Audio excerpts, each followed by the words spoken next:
Otep, Otep. Salut à tous, Africains de la diaspora, Africains de l'Afrique, et Africains de partout. Parce que même si pour moi, avoir la peau noire, je te considère comme, tu es comme mon frère. Même si aussi, même les Blancs aussi, de la peau blanc aussi sont aussi des frères. Mais avant tout, je considère d'abord les Africains. Parce que ce message va directement aux Africains, parce que ce sont les Africains qui sont plus touchés dans cette situation-là. Alors, j'ai remarqué qu'en Afrique, les Africains ne sont pas respectés. En Afrique, s'il y a en Afrique, en Europe, en Asie, dans les pays asiatiques, dans les pays arabes, dans les pays maghrébins, nous ne sommes même pas respectés. Tout ça parce que nous ne voulons même, parce que nous-mêmes, nous ne nous respectons pas entre nous. Alors, il faut remarquer, un Européen, un Européen, un Asiatique, un Arabe, peut quitter son continent et aller dans un autre continent. Il est sûr et certain que si quelque chose l'arrivait un jour, son gouvernement va mettre tout en place pour l'aider à s'en sortir. Ce qui n'est pas le cas de nous, Africains. En Inde, nous sommes pourchassés comme je ne sais pas. Dans les pays maghrébins, n'en parlons même pas. En Europe, au moins, peut-être, en Europe, il y a des lois qui interdisent ça, qui protègent tout le monde. Et c'est mieux. Mais nous sommes aussi vus aussi comme des êtres inférieurs. Donc, ma vidéo n'est pas, je vais juste m'étaler ici, je vais juste me préciser une chose. Alors, c'est vrai, en Afrique, nous avons des présidents qui ne vont, comment dire, qui pensent seulement à les vendre. Quand ils ont besoin de nous, ils sont même prêts même à lécher nos pieds. Juste parce que, pour des votes. Une fois qu'ils ont été, ils ont été élus président de la République, ils nous oublient. Nous devenons comme le dernier de l'Est aussi. Un président qui tombe malade va se soigner en Europe, vient se soigner en Europe. Ses enfants, fréquentant les grandes écoles, les grandes universités, ils vivent bien. Quand il y a une guerre, les Africains, qu'est-ce qu'ils font? Ils prennent leurs enfants et ils les envoient en Europe. Tandis que nous, les pauvres citoyens, qui avons voté pour eux, nous souffrons dans la misère. Donc, ce que je veux dire aujourd'hui, arrêtons de compter sur eux. Arrêtons parce que c'est impossible de compter sur eux. L'État là, c'est moi. L'État c'est toi. C'est tout le monde. C'est tout le monde, tous les Africains. Donc, pour pouvoir nous aider entre nous-mêmes, qu'est-ce que nous devons faire? Alors, moi je dis seulement, c'est seulement ce qui moi je pense. Et ça reste seulement ma pensée, je ne sais pas. Mais, pour pouvoir nous aider entre nous, qu'est-ce que nous devons faire? Un Africain qui vit en Europe, qui s'en sort bien, au moins un séquent, tu es aider à développer ton pays. Par exemple, si moi par exemple, si je suis à Bouré, ou je suis à Nîmes, ou je suis quoi, je regarde dans mon village, c'est quoi qui manque. Parce que les présidents, là, il faut reconnaître que pour eux, là, c'est la ville seulement qui les intéresse. Ils cherchent seulement à rendre la ville belle, genre les quartiers plus belles, Abidjan. Mais les villages ne les intéressent pas. Les villageois peuvent mourir, eux. Ils s'en foutent de ça. Donc, qu'est-ce que nous allons faire, nous, de la diaspora, et même les Africains qui se trouvent en Afrique, qui s'en sortent, qui ont des moyens pour aider? Nous devons nous mettre ensemble. Si moi, je suis à Nîmes, ou sur Gouro, je ne sais pas sur quoi, si mon village, par exemple, se trouve à Gagnoua, ou je ne sais où, nous les bêtés, nous nous associons ensemble. Et nous essayons de mettre des moyens en place pour voir ce que nous pouvons faire, dans nos villages. Essayer de voir les préoccupations de la population, des villageois. Essayer de les aider. À Gagnoua, dans un village de Gagnoua, il manque de l'eau. Qu'est-ce que nous devons faire? Nous devons cotiser un peu, mettre un peu d'argent à côté et, et aller mettre de l'eau là-bas. Au moins, ça peut aider parce que de l'eau, c'est très important aussi. Il faut le reconnaître. Parce que boire de l'eau de l'eau des puits, c'est pas trop potable et c'est très dangereux. Et ça crée aussi des maladies. Déjà, même que les hôpitaux sont rares dans nos villages. Sont rares dans nos villages. Et il est très facile qu'une personne meure d'une maladie très, c'est pas, une maladie qui est insignifiante, on va dire insignifiant qu'une maladie grave. Donc, il faut aider aussi, il faut cotiser entre nous, cotisons entre nous pour, pour donner, pour mettre en moins, pour aider ces populations-là à avoir de l'eau. Si dans mon village, il manque, euh, que, si moi je suis de Séguéla, dans mon village, il manque de l'eau, il manque l'hôpital, qu'est-ce qu'on doit faire? Nous, les habitants de Séguéla, nous nous aidons, mettons ensemble de l'argent et nous essayons de construire une hôpital ou des hôpitaux, si on veut dire, pour aider la population. Et aussi, il faut aussi savoir que la population qui vit aussi à Séguéla doit aider aussi, doit faire sa participation. Parce que c'est vrai, si nous qui sommes dans la diaspora et les Africains aussi qui sont en Afrique, cotisant pour mettre ensemble, les populations de ce village doivent aider. Même prendre du sable, aller verser, aider à construire. Parce que je ne pense pas en Afrique, on n'a même pas besoin d'avoir des diplômes pour pouvoir construire. Mais peut-être, nous avons déjà ça dans le sang. L'Africain comment il peut dire, a déjà ça dans le sang. Un Africain n'a pas besoin de diplôme pour savoir que pour faire ça, il faut faire ça. Donc, pour prendre de l'eau, il faut aider aussi à la construction de l'hôpital. Prendre de l'eau, comment on dit même, prendre le sable, aller verser et aider aussi. Il faut aussi la main-d'œuvre pour ça, pour construire cet hôpital.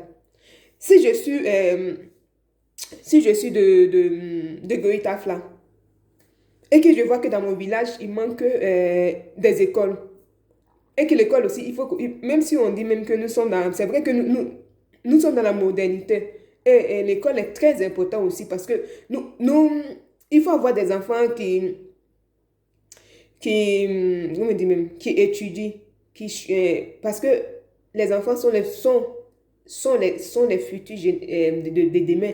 Parce qu'en Afrique, où les enfants ne savent pas lire, il faut savoir que nous sommes déjà finis. Parce que déjà, même dans le passé, nous avons été victimes de ça. Donc, il faut que moi, il faut que la personne, par exemple, si moi je suis, comment on dit même, Goïtafla, je regarde s'il manque des écoles. Les habitants, moi qui suis de la diaspora et les autres qui sont aussi de la diaspora, mettons l'argent ensemble. Et ceux aussi qui sont aussi là-bas, qui ont les moyens aussi pour contribuer à l'évolution de l'Afrique, aidant aussi, et la population aussi, il faut que aussi la population aide aussi. Non avec l'argent, mais avec la main-d'œuvre. Charger de l'eau, envoyer du sable, aider. Tout ça, ça peut contribuer à construire des écoles. C'est ensemble que nous pourrions aider l'Afrique à avancer. C'est ensemble que l'Afrique va se développer. Quand, je vous dis, mes frères et sœurs, le président ne va pas développer l'Afrique à ta place. Si toi, tu comptes sur un président, tu comptes sur un ministre, tu comptes, je ne sais pas si quoi, tu vas rester derrière. Aidons-nous entre nous-mêmes. Arrêtons d'être égoïstes. Arrêtons de vouloir être les meilleurs. on est meilleur ensemble. Parce qu'une personne qui a de l'argent, une personne qui a de l'argent et puis il diffame les autres, comme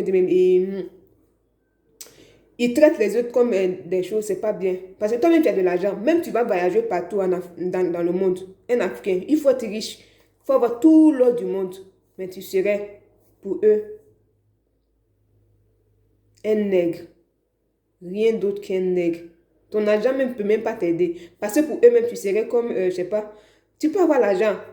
Tu ne pourras jamais changer la situation. Parce que les gens ont ça dans la tête.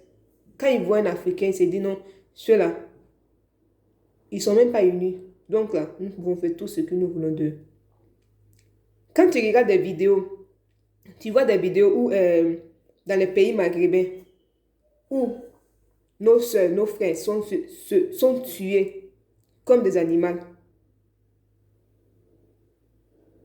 Et ça n'inquiète personne. Nous ne faisons rien. En Libye, nos frères souffrent. En Libye, là-bas, ils sont vendus, on dirait des esclaves. Sous les yeux du monde entier.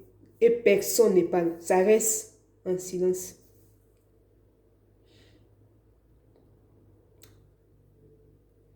En Inde, les étudiants africains sont pourchassés. Alors que si nous cotisons et nous construisons des universités, vous pensez que nous allons quitter dans nos pays et bien aller étudier dans les pays des autres en Inde? Non, je ne pense pas.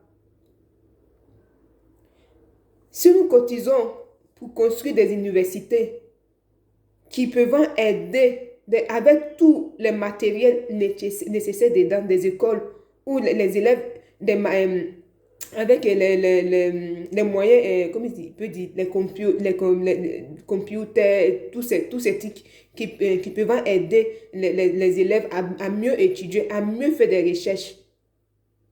Ça serait aussi très bien. Parce que c'est un peu que on construit le pays. C'est un peu que la maison devient grande. Parce qu'on ne peut pas faire tout un coup. Il faut que nous nous aidons entre nous un peu. Arrêtons de compter sur nos présidents. Arrêtons de compter sur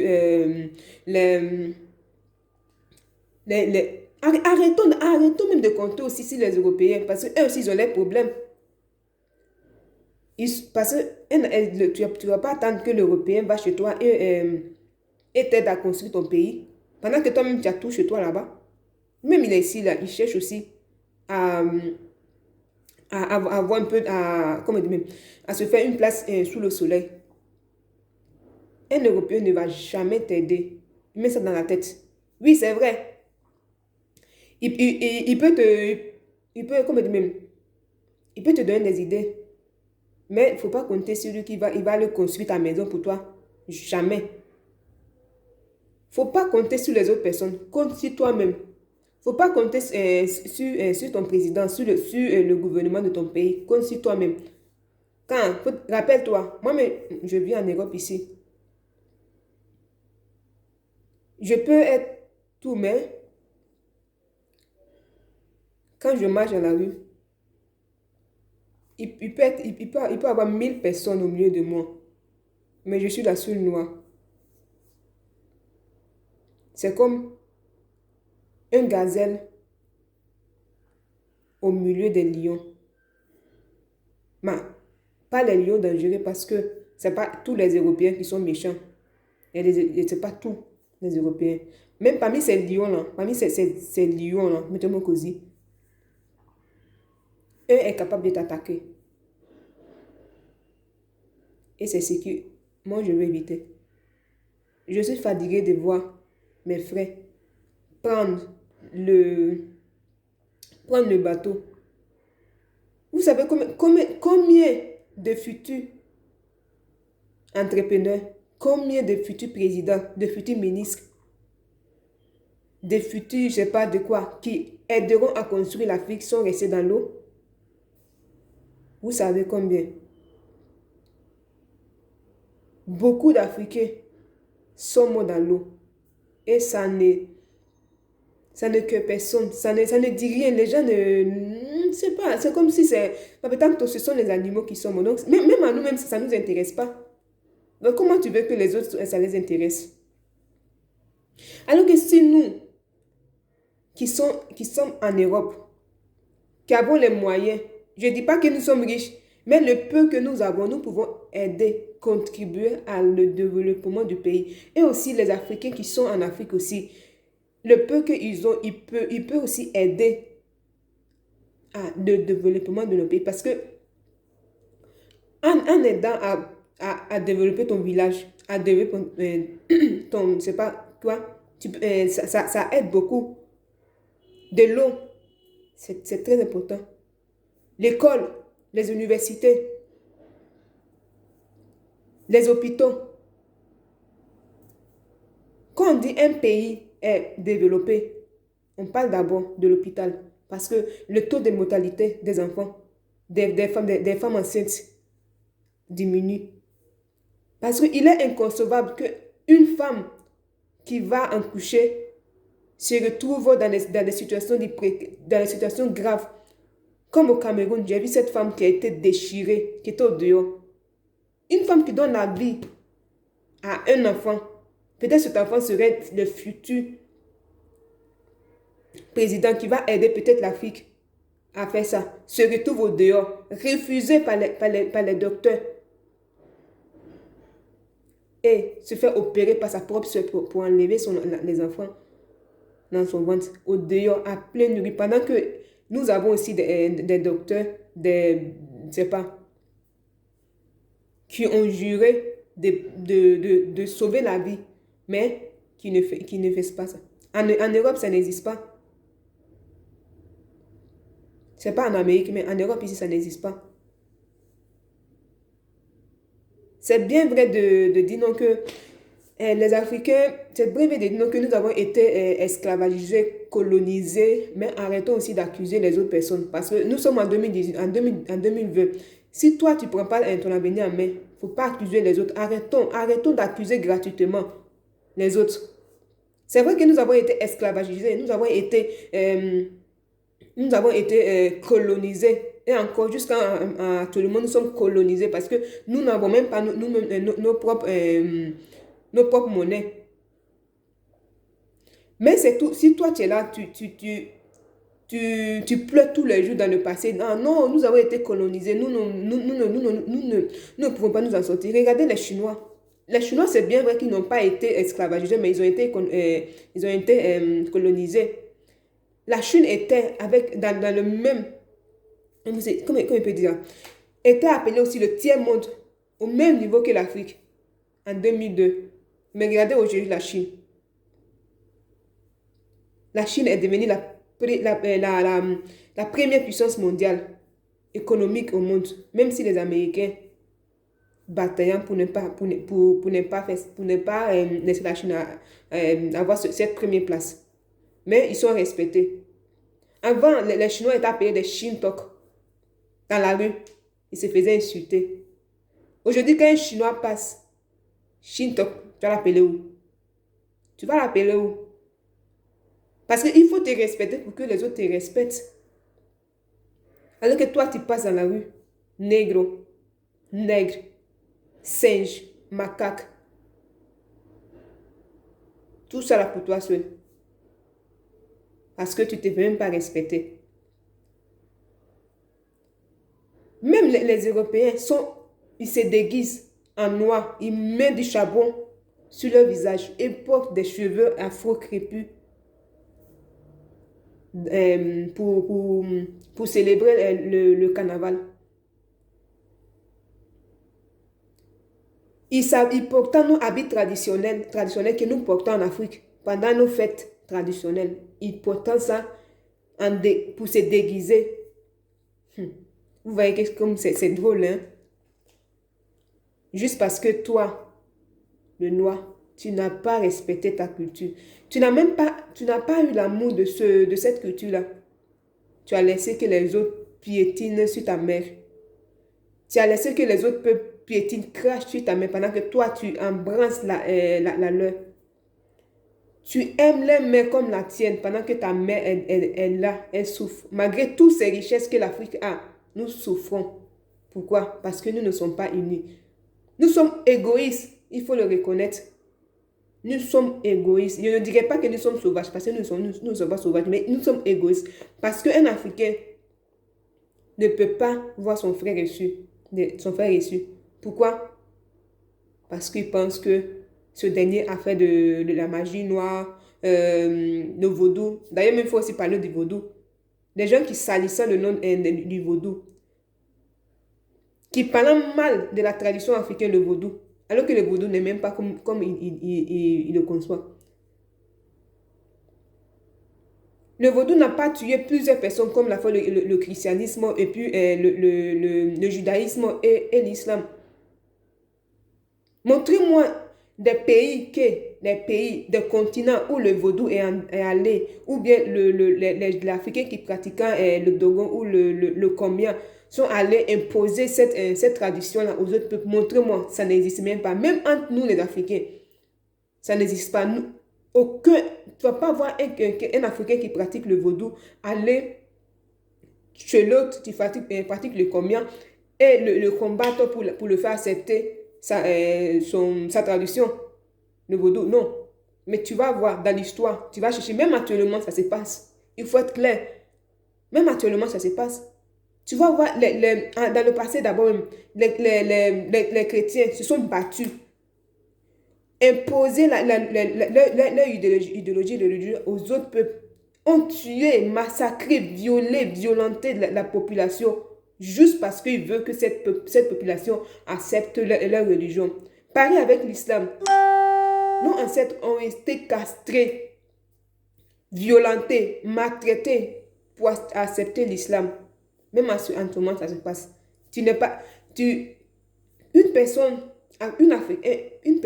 africaine qui a repris conscience, qui veut quitter dans cette idéologie religieuse, politique et maîtrise, se retrouve à confronter des situations plus graves avec sa famille. Ils sont même prêts à le renier, même à le tuer s'il faut, juste parce qu'ils refusent la religion qui a été imposée de manière barbare en Afrique. Et vous voulez que nous évoluions. Si toi, tu fais l'apologie des autres religions, si tu comme dire, tu glorifies la religion des autres personnes au détriment de la tienne, comment tu veux qu'on te respecte? On ne peut pas te respecter parce que toi-même, tu n'as même pas le respect pour toi-même, ta culture. Ben, c'est à moi. Merci. Au TEP.